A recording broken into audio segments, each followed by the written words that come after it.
Hey guys, Charai5 here, and this is a bit of a mini-series that I'm kind of starting. It's not something I'm going to do regularly. I'll do it like once in a blue moon. Sometimes I'll be doing it by myself, sometimes I'll be doing it with friends. But this is what I like to call Hidden Gem, and it's a series of video games, or showcasing video games, that I think went under the radar for a lot of people, that not a lot of people know about. That for some reason or another, despite the fact that they're good games, or that we consider them good games, people don't really know about them and don't really talk about them too much. So, first on the agenda, at least for me, and this is something I kind of wanted to talk about for a while, is Ty the Tasmanian Tiger. And this is a platformer developed by Krome Studios, which is a game company based in Australia. They've made not a lot of games. I think they made like one other game that they're known for, Kitten something. I don't. Let me check what the name is. It was something they released on Xbox Arcade, I'm pretty sure. Oh, apparently they also rebooted the Spyro franchise. Okay, I don't know which time, but they had a hand in the Spyro series, which is interesting given what I'm going to talk about in a bit. Blade Kitten, that's what it was. They also did some of the Legend of Spyro series. That was the reboot that they did. Some Star Wars games, Force Unleashed on like the lesser platforms like the PlayStation 2, Wii, PSP. They were in charge of these games. And the only thing I've ever known them for, I didn't really know that they did the Legend of Spyro series. They did Ty, this is a series that I don't hear anyone talking about, like ever. I never hear anyone ever mention this game anywhere.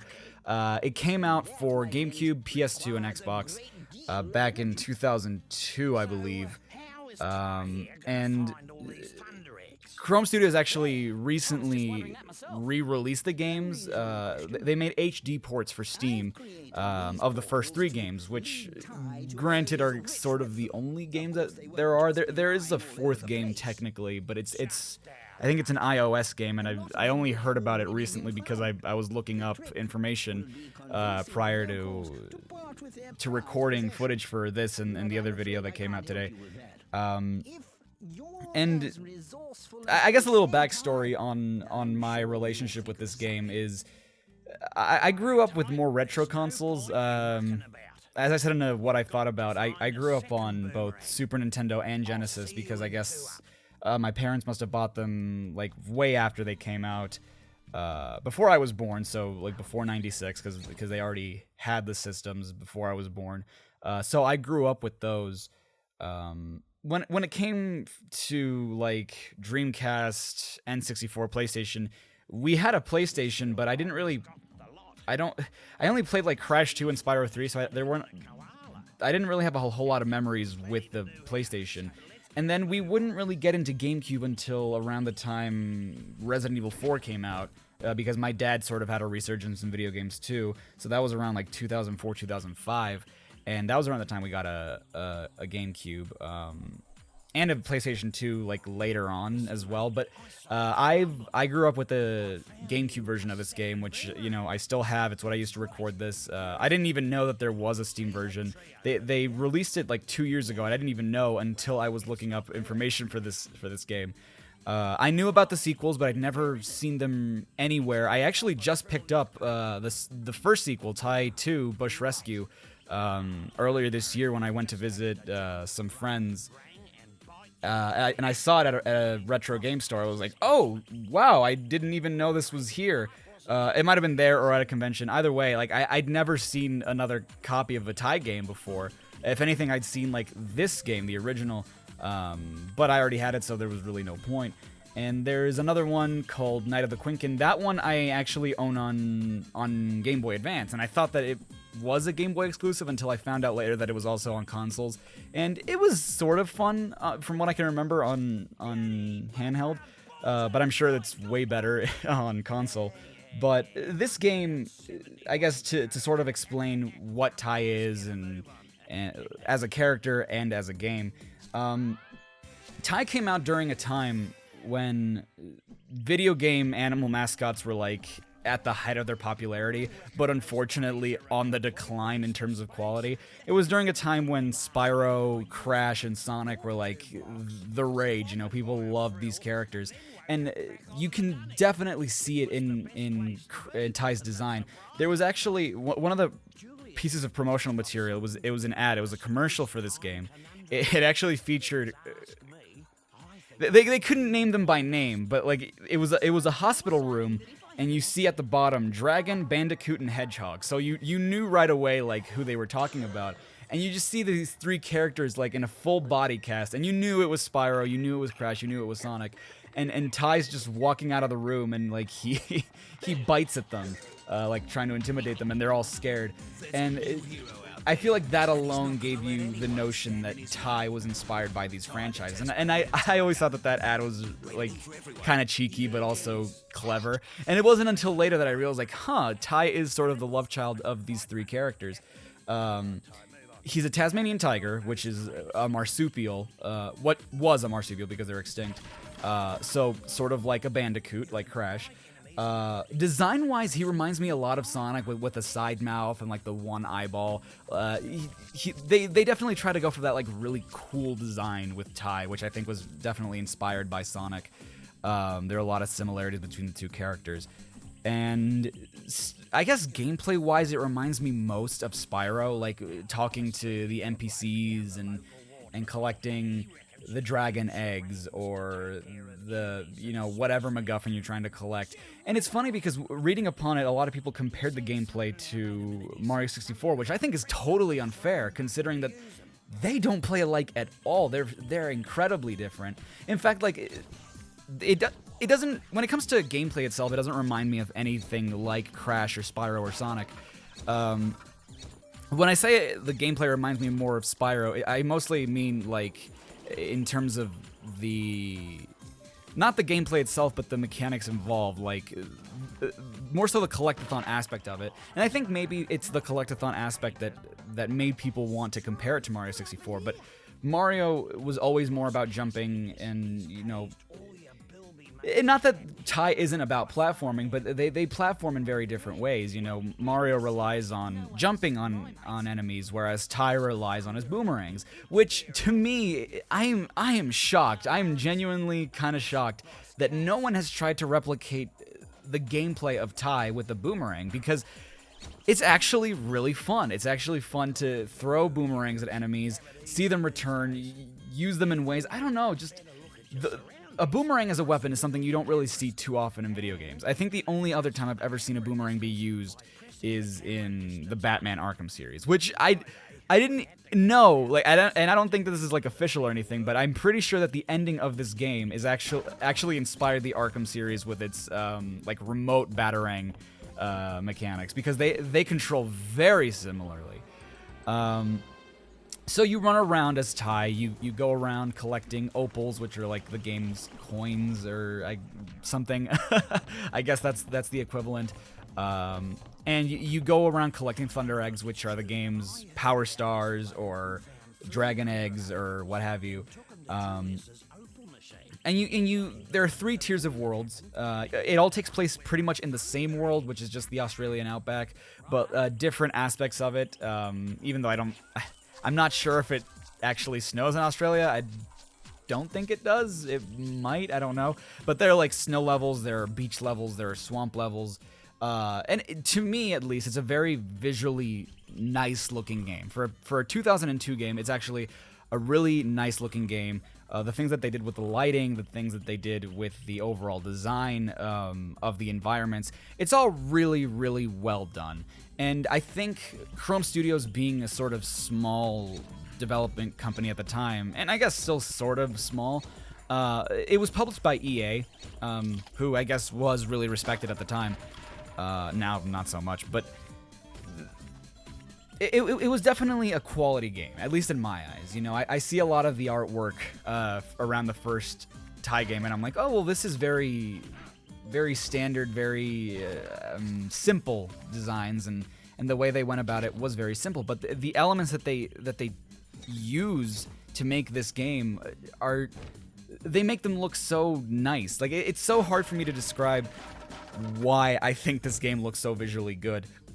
And it controls really well. Like, aside from the boomerang, you also have a bite attack, which it's kind of situational, but you can still use it as an alternative to the boomerangs. There are different kinds of boomerangs you can get. It's not just like this. You start off with the just standard boomerangs, but as you collect more things, because in a collectathon you can't just collect the MacGuffins. You can't just collect the Thunder Eggs and the Opals. There have to be more things. So there are also golden cogs in levels, and you take them to one of your friends in the overworld, and they present you with a new Techno Rang, which is what they call them. And story-wise, you'll get 3 rangs, which is the Flamerang, which for some reason those were the ones that they used to use on the box art. I guess because it was more eye-catching. I'm not sure. But you have the Flamerang, the Freezy Rang, which is the ice one, obviously, and they're the electricity rings, but I don't remember what they call them in the game. The Electro Rang? I don't remember, but they're like the thunder ones that are, in my opinion, the most situational ones, because you only use them to like open the last gate. And I remember when I was younger, I guess my parents must have got it for me because they thought it looked like a fun game. I'm not even sure, because I don't remember seeing any commercials for it. I don't remember asking my parents for the game. I don't know. Maybe I did. What I did know was that I had a magazine called Tips and Tricks that I think people might remember. It was a magazine that had, tips for games and cheat codes at the end of it. And there were cheats for Tai, and there was a way to get all the Techno Rangs, really early on. And that's what I did, and that's kind of how I got to the end of the game, by cheating, even though I didn't really go through most of the stages. And I didn't really beat the game legitimately until a few years ago, and it felt really weird, but I didn't 100% it. I didn't do that, I don't know, I guess I just wasn't really interested in it at the time enough to do that, and now I did, and it is quite the adventure. Like, there are a lot of things to do. There are picture frames to unlock, concept art. There's just so much content in this game. It's a short game. Like, if you're just going to beat it, it's definitely an incredibly short game, but when you are going for that 100% completion, at least to me, it feels satisfying, because you're exploring these worlds, and you're exploring every nook and cranny of it. You're exploring everything it has to offer, and it's simple enough to the point where you don't need a guide. Like, I did use a guide to get the picture frames, because they are everywhere. They're hidden in places that it would be very difficult for you to find on your own.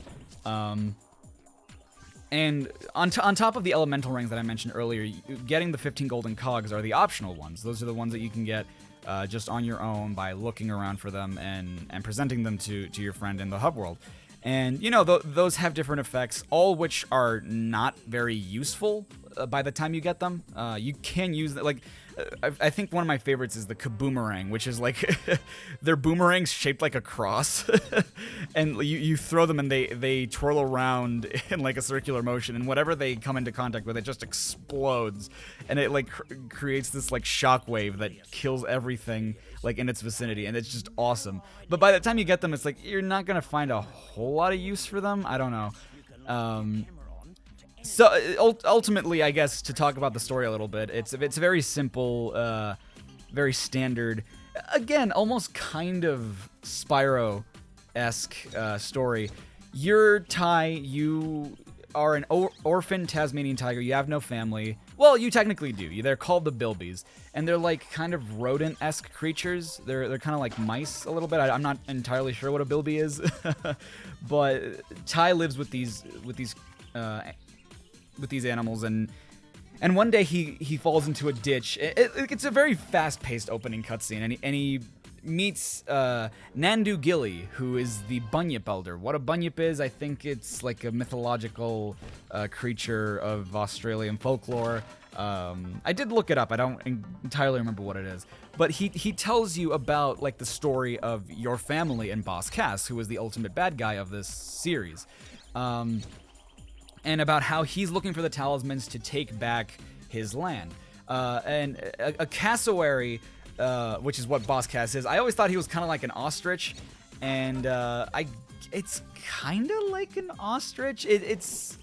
I think it's more like dinosaur-esque in nature. I think that's kind of what they were going for. I'm not entirely sure because basically, I'm trying to think what the reasoning for this is. Apparently, the Tasmanian tigers like took Boss Cass's land from him, and he's trying to take it back. So they use the talismans to like get rid of Boss Cass's like weapons, which reminds me a lot of Eggman from Sonic. Like he's a cassowary, but like he has this giant like Death Egg robot-esque mech. And they like Ty's family all used boomerangs and stuff to fight him, and it's really interesting. For a short time until he tells you like, okay, you need to get the talismans back and stop Boss Cass because he's trying to do it again and he's trying to look for the talismans. So that's basic. It's a very basic plot. You know, save your family, beat the bad guy. That's about it. Help anyone else along the way. And there are an assortment of characters that, you know, there aren't too many to the point where you're like, oh man, I've lost track. And they appear so often that you're like, by the time you reach a certain level, they kind of feel like family. You feel like you know these characters. And I think that that's really cool. You know, you have Mori, who is like, I guess your father figure in a way, because he's always there helping you and helping you learn stuff. I wouldn't call him a sidekick. I'd say more he's someone that just watches from the sidelines. You have Julius, who is your, you know, koala brains behind the operation. He's the one that gives you the Techno Rangs, and he's the one that makes machines to help you out. There's Shazza, who I believe... I actually hadn't read the instruction manual until recently, and I think it actually does say that Shazza is Ty's girlfriend. And I don't think Shazza's a Tasmanian tiger. I think she might be another species. I don't entirely remember. There's Ranger Ken, who I believe is a wombat of some kind. He might be something else. Shazza's a dingo. That's what she is. Oh, I forgot to mention Mori's a cockatoo.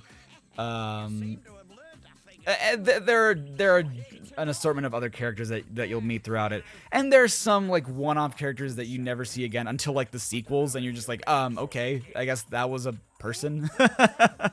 But it is definitely something that I wish more people talked about, because I remember when I started doing everything wrong with Ty was like pretty much on the top of my list of games I wanted to cover, and I hadn't done it at the time because I didn't have a capture card at the time, so I didn't really have a way to capture it, and I could have used emulators, but I was still figuring stuff out.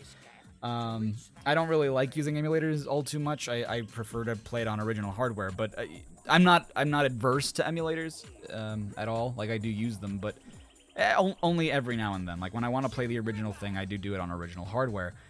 And